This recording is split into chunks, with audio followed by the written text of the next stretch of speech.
Doctor Steven strange, बेहतरीन, सबसे महंगा और सबसे घमंडी न्यूरोसर्जन।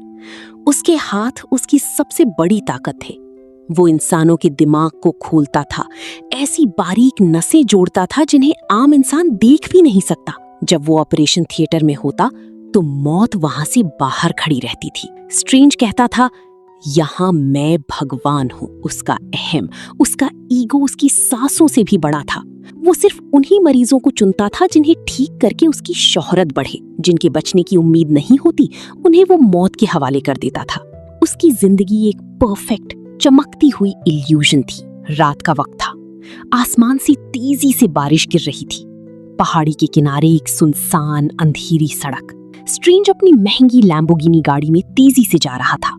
उसका ध्यान सड़क पर नहीं बल्कि उसके फोन पर आ रही एक नई मरीज की एक्सरे पर था। नहीं, इसमें मेरी शान नहीं बढ़ेगी, कोई और केस दिखाओ। वो अपनी असिस्टेंट से फोन पर बात कर रहा था। गाड़ी 100 किलोमीटर प्रति घंटे की रफ्तार से भाग रही थी।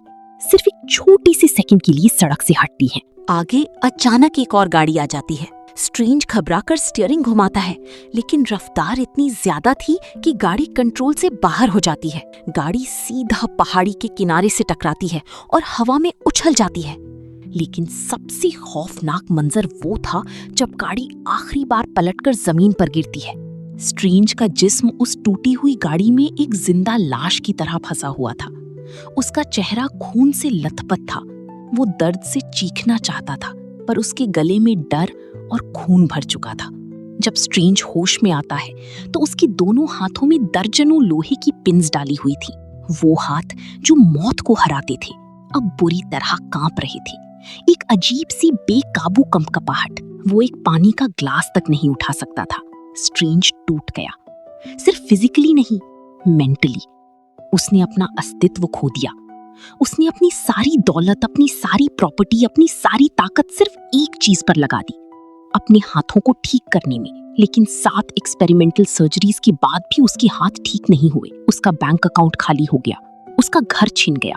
उसकी आखिरी साथी डॉक्टर क्रिस्टीन पामर, जिसे वो शायद सच्चा प्यार करता था, स्ट्रेंज ने अपनी वहशी गुस्से और नफरत से उसे भी धक्का देकर अपनी जिंदगी से निकाल दिया। स्ट्रेंज अब अकेले अपने अंधेरी अपार्टमेंट में कांपते हाथों से फर्श पर पड़ा रहता था। और जब साइंस और इंसानी समझ हार मान लेती है तो इंसान आखिरी उम्मीद में उन रास्तों पर निकल पड़ता है जहां से कभी कोई पूरी तरह लौटकर नहीं आता। एक आखिरी उम्मीद, एक अफवाह कि काठमांडू नेपाल में एक ऐसी जगह है जहां चमत्कार होते हैं। स्ट्रेंज अपना आखिरी पैसा खर्च करके उस अनजान, भीड़ भरी और धूल भरी दुनिया में पहुंचता है। वो थक चुका था, उसकी दाढ़ी बढ़ चुकी थी। वो किसी भिखारी की तरह गलियों में भटक रहा था। आखिरकार उसकी मुलाकात मॉर्डो से होती है, जो उसे कमर ताज ले जाता है। स्ट्रेंज को लगता था कि ये कोई एडवांस्ड मेडिकल रिसर्च फैसिलिटी होगी, लेकिन जब वो उस पुरानी, धूप से जली हुई बिल्डिंग के अंदर कदम रखता है तो उसे सिर्फ पुराने कपड़े पहने हुए लोग और द एंशिएंट वन मिलती है। एक ऐसी औरत जिसके चेहरे पर उम्र का कोई निशान नहीं था और जिसकी आंखों में एक ऐसी गहराई थी जो सीधा रूह में उतरती थी। एंशिएंट वन स्ट्रेंज को बताती है कि बॉडी को ठीक करने के लिए पहले स्पिरिट यानी आत्मा को ठीक करना पड़ता है। स्ट्रेंज इन बातों को अंधविश्वास, जादू टोना और बकवास समझता है। उसका घमंड वापस जाग उठता है। मैंने अपनी आखिरी दौलत इस बकवास के लिए खर्च नहीं की, स्ट्रेंज गुस्से में चीखता है। दुनिया मटेरियल से बनती है, एटम से बनती है, आत्मा जैसी कोई चीज नहीं होती। और ठीक उसी वक्त द एंशिएंट वन अपना हाथ आगे बढ़ाती है और अपनी हथेली से स्ट्रेंज के सीने पर एक बहुत ही हल्का सा पर इंतहाई शक्तिशाली झटका देती है। स्ट्रेंज का जिस्म वहीं पीछे की तरफ गिरता है, लेकिन स्ट्रेंज गिरती हुई लाश को सिर्फ देख रहा था। स्ट्रेंज की आत्मा वहां हवा में झूल रही थी। वो नीचे अपनी ही फिजिकल जिस्म को गिरते हुए देख रहा था। उसकी रूह डर से कांप जाती है।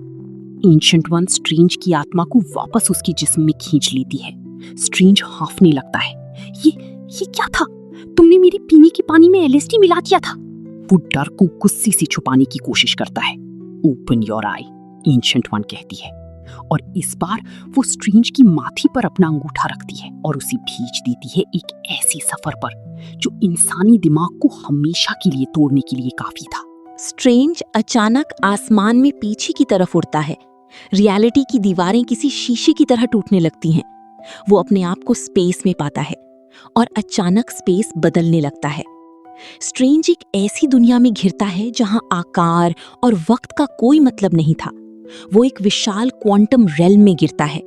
उसके आसपास प्लैनेट्स और तारे बैक्टीरिया की तरह छोटे थे और सेल्स गैलेक्सीज की तरह विशाल। फिर रियलिटी और भी खौफनाक हो जाती है। स्ट्रेंज अचानक एक ऐसी डायमेंशन में एंटर करता है जहां फर्श और आसमान मांस और जीवित ऑर्गेनिजम्स के बने थे। अचानक उसके अपने हाथों से नए हाथ उगने लगते हैं। उन नई उंगलियों से और नए हाथ बाहर निकल आते हैं। हवा में विशाल घिनौनी आंखें तैर रही थीं। ये एक प्योर लवक्राफ्टियन नाइटमेयर था। एक ऐसी जगह जहां अगर इंसान 2 मिनट ज्यादा रह जाए तो उसकी आत्मा डर के मारे खुदकुशी कर ले। एंशिएंट वन की आवाज उसके दिमाग में गूंजती है। ये यूनिवर्स एक अकेली जगह नहीं है मिस्टर स्ट्रेंज। ये इन्फिनिट मल्टीवर्सेस का एक जाल है। कुछ डायमेंशंस रोशनी से भरी हैं, जहां जिंदगी पलती है, और कुछ डायमेंशंस डार्क हैं।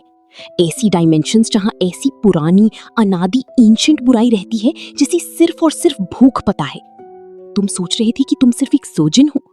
तुम इस विशाल कॉस्मोस में एक मिट्टी की कण की बराबर भी नहीं हो। स्ट्रेंज द डार्क डायमेंशन से गुजरता है। एक ऐसी डायमेंशन जो पूरी अंधेरी और पर्पल नियॉन गुब्बारों जैसी लगती थी, लेकिन उसके अंदर एक ऐसी प्रेजेंस थी, एक ऐसी भयानक ताकत, डोरमामू, जिसे महसूस करके ही स्ट्रेंज की आत्मा का खून सूख गया। जब स्ट्रेंज वापस अपने जिस्म में आता है तो वो जमीन पर गिरकर जोर जोर से कांपता है। वो ठीक से खड़ा भी नहीं हो पा रहा था। उसने उस रात जो देखा था, उसने उसकी गुरूर की जगह अब एक ऐसी खौफ को भर दिया था जो मरते दम तक उसके दिमाग से निकलने वाला नहीं था। स्ट्रेंज ने कमर ताज में पढ़ना शुरू किया, लेकिन मिस्टिक आर्ट्स, दोस्तों, ये सिर्फ हवा में हाथ घुमाने और रोशनी पैदा करने वाला जादू नहीं है। ये सोर्स कोड है रियलिटी का। एक छोटी सी गलती और आपका अस्तित्व ठीक वैसे ही मिट जाएगा जैसे किसी कंप्यूटर से फाइल डिलीट होती है। स्ट्रेंज जब लाइब्रेरी में पुरानी किताब, तो उसे एक शख्स के बारे में पता चलता है, कैसिलियस, एक ऐसा सॉर्सरर जिसका परिवार मर चुका था और अपने दुख और गुस्से में उसने उस चीज से सौदा कर लिया था जिसे यूनिवर्स डरता था, द डार्क डायमेंशन। फिल्म के शुरू में ही कैसिलियस ने कमरताज की लाइब्रेरी पर हमला करके एक ऐसी किताब का पन्ना फाड़ा था जो वक्त और मौत को तोड़ने का मंत्र था। कैसिलियस और उसके चेले जेलिट्स इंसानियत खो चुके थे। उन्होंने डार्क रिचुअल्स करना शुरू कर दिया था। सोचिए उस मंजर को, एक अंधेरा सुनसान चर्च। कैसिलियस अपनी चेलों के साथ जमीन पर घुटनों के बल बैठा है। उन्होंने किताब का वो पन्ना पढ़ना शुरू किया और उन्होंने द डार्क डायमेंशन की भगवान डोरमामू को पुकारा। जब डोरमामू ने अपनी शक्ति उन्हें दी तो वो कोई रोशनी का आशीर्वाद नहीं था, वो एक इन्फेक्शन था, एक बीमारी थी। जैसे ही डार्क एनर्जी उनके दिमाग और जिस्म में उतरी, कैसिलियस और उसके चेलों की आंखें अचानक छिलने लगी। उनकी आंखों के आसपास की खाल ऐसे फट गई जैसे कोई पुराना टूटा हुआ शीशा हो। जब लंदन का सैंक्टम तबाह होता है तो उसकी एक्सप्लोजन की एनर्जी स्ट्रेंज को डायरेक्टली न्यूयॉर्क सैंक्टम में फेंक देती है। न्यूयॉर्क सैंक्टम, एक विशाल पुरानी हवेली जहां अजीब और खौफनाक आर्टिफैक्ट्स रखी थी। यहां सब कुछ अंधेरे में डूबा था। स्ट्रेंज वहां अकेला था। उसके पास लड़ने का ना तो कोई तजुर्बा था, ना ही उसकी हाथ ठीक थी। तभी दरवाजा टूटता है। कैसिलियस और उसकी जेलिट्स अंदर दाखिल होती हैं। उनकी जली हुई डार्क आंखें अंधेरे में चमक रही थी। वो स्ट्रेंज को ढूंढ रही थी। एक अंधेरी पुरानी हवेली और आपके पीछे मौत की प्यासी वहशी कल्टिस्ट्स। ये प्योरली एक सर्वाइवल हॉरर का मंजर था। स्ट्रेंज एक शक्तिशाली artefact, the cloak of levitation, उड़ने वाला चोला, की मदद से बचने की कोशिश करता है। लेकिन कैसिलियस इतना शक्तिशाली था कि वो मिरर डायमेंशन का इस्तेमाल करता है। द मिरर डायमेंशन, एक पैरेलल दुनिया। जो कुछ भी मिरर डायमेंशन में होता है उसका असर आम दुनिया पर नहीं पड़ता। कैसिलियस ने पूरे न्यूयॉर्क सैंक्टम और उसके आसपास की सड़कों को एक भूल भुलैया मेज में बदल दिया। दीवारें फटने लगीं, आसमान जमीन पर आ गया और जमीन आसमान पर। स्ट्रेंज भाग रहा था पर उसके आसपास की दीवारें फोल्ड हो रही थीं, जैसे कोई अजीब ओरिगैमी हो। उसका दिमाग घूम रहा था। केसिलियस हवा में तैरता हुआ ऐसी जगहों से आ रहा था जहां से आना फिजिकली नामुमकिन था। एक बंद, घुटन भरी, क्लॉस्ट्रोफोबिक नाइटमेयर केसिलियस स्ट्रेंज को सीधा निशाना बनाता है और उसके कंधे पर एक शक्तिशाली डार्क मैजिक ब्लेड मार देता है। ब्लेड स्ट्रेंज के जिस्म के आर पार हो जाता है। वो खून से लथपथ होकर उस मिरर डायमेंशन से फर्श पर आम दुनिया में गिरता है। उसका खून लगातार बह रहा था। वो मर रहा था। उसके पास वक्त नहीं था। वो अपनी पोर्टल रिंग, स्लिंग रिंग से एक पोर्टल खोलता है और सीधा पहुंचता है अपनी उसी पुरानी हॉस्पिटल में, डॉक्टर क्रिस्टीन पामर के पास। स्ट्रेंज खून में सना हुआ, मौत के करीब, क्रिस्टीन भाग कर आती है। स्टीफन, ये क्या है? ये घाव कैसा है? क्रिस्टीन, ऑपरेट, जल्दी। स्ट्रेंज की सांसें टूट रही थी। क्रिस्टीन उसे जल्दी से ऑपरेशन थिएटर में ले जाती है। वो स्ट्रेंज के कंधे को ठीक करने लगती है। स्ट्रेंज का दिल धीरे धीरे रुक रहा था। मॉनिटर की बीप स्लो हो रही थी। लेकिन इस वक्त खौफ का एक नया दरवाजा खुलता है। जब क्रिस्टीन फिजिकल जिस्म पर सर्जरी कर रही थी, अचानक एक जेलेट, लूसियन, हॉस्पिटल में पोर्टल खोलकर दाखिल होता है। वो फिजिकल जिस्म में स्ट्रेंज को मारने वाला था, लेकिन इससे पहले कि वो चाकू मारता, स्ट्रेंज अपनी एस्ट्रल फॉर्म, आत्मा में, अपनी मरती हुई जिस्म से बाहर निकल आता है। ठीक उसी कमरे में आपकी आत्मा एक वहशी डीमन की आत्मा से मौत की जंग लड़ रही है, और इस लड़ाई को क्रिस्टीन देख भी नहीं सकती। स्ट्रेंज और लूशन की आत्माएं, एस्ट्रल फॉर्म्स, आपस में भिड़ती हैं, गोस्टली पंचेस। वो हवा में तैरती हुई एक दूसरे पर हमला कर रहे थे। आत्माएं जब आपस में टकराती हैं तो कमरे में पड़ी फिजिकल चीजें कांपने लगती हैं। अचानक मॉनिटर पर आवाज आती है, बीप। स्ट्रेंज के फिजिकल जिस्म का दिल धड़कना बंद हो गया था। स्ट्रेंज फ्लैटलाइन हो गया था। जैसे ही स्ट्रेंज का फिजिकल जिस्म मरता है, उसकी एस्ट्रल फॉर्म भी बुरी तरह कमजोर हो जाती है। Christine, shock. स्ट्रेंज की फटी हुई रूह चीखती है, पर उसकी आवाज क्रिस्टीन तक नहीं पहुंच रही थी। क्रिस्टीन जल्दी से डिफिब्रिलेटर, शॉक देने वाली मशीन उठाती है और स्ट्रेंज के मृत जिस्म के सीने पर मारती है। ज़ैप! बिजली का वो विशाल झटका फिजिकल जिस्म को लगता है, पर उसकी एनर्जी एस्ट्रल फॉर्म को मिलती है। स्ट्रेंज की आत्मा को इलेक्ट्रिक पावर मिलती है और उस ताकत से वो लूसियन की आत्मा को बुरी तरह उड़ाता है, और उस एनर्जी ब्लास्ट से लूसियन की आत्मा हमेशा के लिए फिजिकल जिस्म से कट जाती है। स्ट्रेंज बच जाता है, पर मौत को इतने करीब से दो अलग डायमेंशंस में महसूस करना उसके दिमाग के अंदर एक नया डर पैदा कर चुका था। जब न्यूयॉर्क सैंक्टम बचा लिया जाता है तो कसीलियस वापस हमला करता है। इस बार लड़ाई वापस मिरर डायमेंशन में होती है, लेकिन इस बार द एंशिएंट वन लड़ने आती है। इस लड़ाई में द एंशिएंट वन का सबसे बड़ा राज खुलता है। कसीलियस स्ट्रेंज को दिखाता है कि एंशिएंट वन के माथे पर भी डार्क डायमेंशन का साइन है। वो सदियों से जिंदा इसलिए थी क्योंकि वो ठीक उसी जगह से ताकत खींच रही थी जिसके खिलाफ वो लड़ रही थी, द डार्क डायमेंशन। जिंदा रहने की इस अंधी दौड़ में सबसे पवित्र यानी प्योरेस्ट इंसान भी दागी निकलता है। लड़ाई के दौरान कसीलियस एंशिएंट वन पर हमला करता है और उन्हें मिरर डायमेंशन से बाहर हंड्रेड्स ऑफ फीट हवा से नीचे सड़क पर फेंक देता है। एंशिएंट वन बुरी तरह घायल होकर मौत के मुंह में अस्पताल पहुंचती हैं। स्ट्रेंज अपनी एस्ट्रल फॉर्म में उनके पीछे पीछे एस्ट्रल डायमेंशन में जाता है। हॉस्पिटल की बिल्डिंग की एक बैल्कनी पर आसमान से धीमी धीमी बर्फ, स्नो गिर रही थी और वक्त रुका हुआ था। एंशिएंट वन की आत्मा वहां खड़ी थी। वो जानती थी कि उनका आखिरी पल आ चुका है। स्ट्रेंज उनसे भीख मांगता है, मैं तैयार नहीं हूं, आप नहीं जा सकती। एंशिएंट वन स्ट्रेंज की तरफ देखती हैं। उनकी आंखों में सदियों का बोझ था। मैंने अपनी मौत को हजारों बार अपनी आंखों से देखा है, हर पॉसिबल फ्यूचर देखा है, पर मैं कभी इस पल के आगे नहीं देख पाई। मौत ही जिंदगी को मकसद देती है, ये जानना कि तुम्हारे पास वक्त कम है। और उसके बाद बर्फ, स्नो फिर से गिरने लगती है। वक्त वापस आगे बढ़ने लगता है। द एंशिएंट वन की एस्ट्रल रूह धीरे धीरे मिट्टी की तरह बिखर जाती है। आखिरी सैंक्टम हांगकांग में था। जब स्ट्रेंज वहां पहुंचता है तो बहुत देर हो चुकी थी। कसीलियस ने सैंक्टम तबाह कर दिया था। हांगकांग का आसमान फट चुका था। आसमान में एक विशाल, भयानक पर्पल और काले धुएं का आई आंख खुल चुका था। द डार्क डायमेंशन धरती को निगल रहा था। स्ट्रेंज ठीक उस वक्त the eye of Agamotto, time stone का यूज करता है। वो पूरे शहर का वक्त पीछे घुमाना शुरू करता है। मौत जिंदगी में बदल रही थी। गिरती हुई इमारतें वापस खड़ी हो रही थी। लेकिन स्ट्रेंज जानता था कि वो कसीलियस को हरा सकता है, पर डॉर्मामू को नहीं। डॉर्मामू को फिजिकल रूप से मारना नामुमकिन था, वो स्पेस का खुदा था। तो स्ट्रेंज क्या करता है? वो वक्त को फ्रीज करता है, अपने दोस्तों को वहीं छोड़ता है और ठीक आसमान की उस डार्क डायमेंशन की भयानक तूफान के अंदर उड़ता हुआ जाता है। डॉर्मामू की आवाज किसी इंसान की आवाज नहीं थी।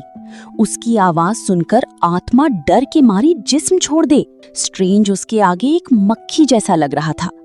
स्ट्रेंज चिल्लाता है, डॉर्मामू, I've come to bargain। डॉर्मामू गुस्से में चीखता है, तुम एक तुच्छ कीड़े हो, तुम्हारा अस्तित्व मेरी भूख के आगे कुछ नहीं। अचानक डॉर्मामू एक विशाल डार्क एनर्जी का ब्लास्ट छोड़ता है। वो ब्लास्ट सीधा स्ट्रेंज के जिस्म पर लगता है। स्ट्रेंज का जिस्म वहीं हवा में जलकर भस्म होकर हमेशा हमेशा के लिए मिट जाता है। स्ट्रेंज मर गया, कहानी खत्म? नहीं, ठीक अगले ही सेकंड एक हरी रोशनी का चक्कर बनता है, वक्त वापस रिवाइंड होता है और स्ट्रेंज वापस वहीं हवा में खड़ा होता है। डॉर्मामू, I've come to bargain। डॉर्मामू हैरान हो जाता है। वो इस बार स्ट्रेंज पर विशाल और लंबी लंबी कॉस्मिक कांटे स्पाइक्स छोड़ता है। एक स्पाइक सीधा स्ट्रेंज की छाती को फाड़ता हुआ आर पार निकल जाता है। खून के फव्वारे निकलते हैं। स्ट्रेंज दर्द की शैतानी चीख मारता है और मर जाता है। लेकिन फिर वक्त वापस पीछे आता है। स्ट्रेंज वापस वहीं खड़ा होता है। डॉर्मामू, I've come to bargain। Strange ने टाइम स्टोन का इस्तेमाल करके उस डायमेंशन में एक टाइम लूप सेट कर दिया था। डॉर्मामू द डार्क डायमेंशन का राजा था, जहां वक्त नहीं होता था।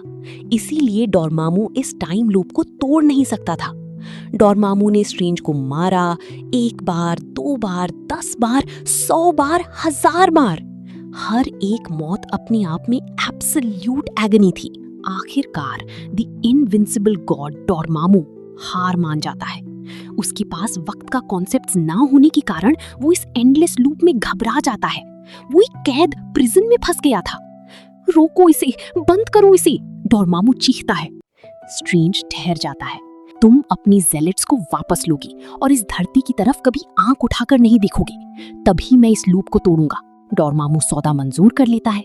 वो कैसिलियस और उसके जेलेट्स को अपनी डार्क डायमेंशन में खींच लेता है, पर उन्हें अमर इमॉर्टल बनाकर नहीं, बल्कि डार्क डायमेंशन की वहशी आत्माओं, माइंडलेस वंस में तब्दील करके, उन्हें हमेशा के लिए जिंदा लाश बनाकर। दुनिया बच गई। हांगकांग फिर से ठीक हो गया। सब कुछ नॉर्मल हो गया। आपको इस साइकोलॉजिकल हॉरर एंड डार्क लोर ब्रेकडाउन में सबसे डरावना हिस्सा कौन सा लगा? एस्ट्रल कॉम्बैट या डॉर्मामू का एंडलेस डेथ लूप? मुझे कमेंट करके जरूर बताएं और इस चैनल को सब्सक्राइब करें ताकि अगला खौफनाक सफर हम एक साथ तय करें।